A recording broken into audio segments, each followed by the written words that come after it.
Aujourd'hui, nous sommes sur le stand Peugeot avec Maxime Picat, directeur général de la marque. Monsieur Picat, bonjour. Bonjour.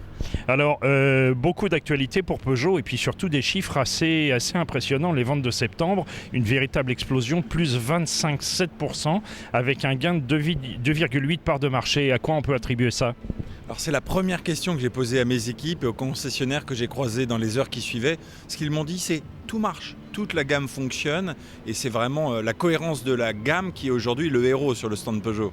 En plus, je ne pense pas me tromper en disant que la gamme n'a jamais été aussi jeune. Je crois que c'est moins de 3 ans d'âge sur l'ensemble des segments. Exactement, c'est 3 ans d'âge de moyenne. Ça fait à peu près 2 ans avec le lancement de la 208 que nous avons accéléré le renouvellement. Et 208 est aujourd'hui la plus ancienne voiture, si on peut le dire, de notre gamme. D'accord, en plus avec des versions, tout segment confondu, des versions GT, des versions GTI, des versions SW qui visiblement rencontrent l'assentiment du public.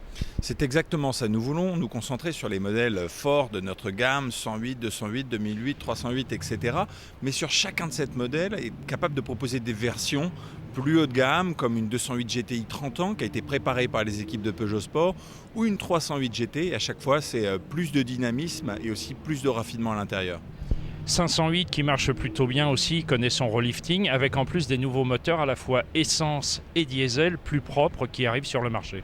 Exactement, 508 c'est effectivement un nouveau design qui est bien en ligne avec celui de la marque et en particulier celui de la 308. Ce sont des nouveaux équipements, radars de recul, écran tactile, etc. Et ce sont des nouveaux moteurs Euro 6, des Blue HDI, des moteurs THP Stop and Start qui montrent des réductions en matière d'émissions de CO2 assez significatives.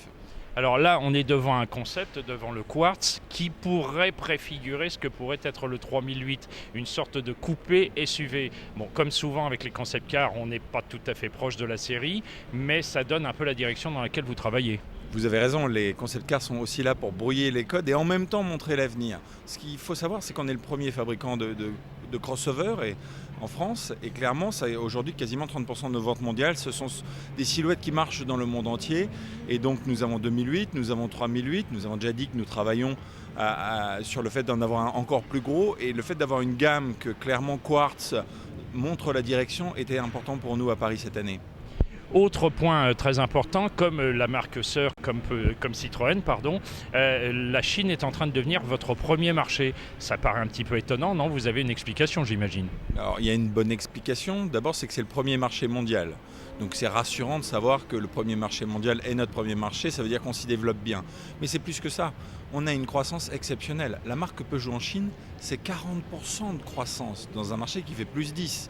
Alors ça fait rêver, c'est parce que nous sommes en train de lancer notre gamme 2008, 3008, nous lançons 308 dans les mois qui viennent, nous venons de lancer la 408 et c'est une accélération très forte de notre réseau là-bas. Nous ouvrons 100 nouvelles concessions Blue Box par an en Chine et donc effectivement ça fait de nous en fait la marque qui a la meilleure croissance sur le marché automobile en Chine, c'est assez remarquable.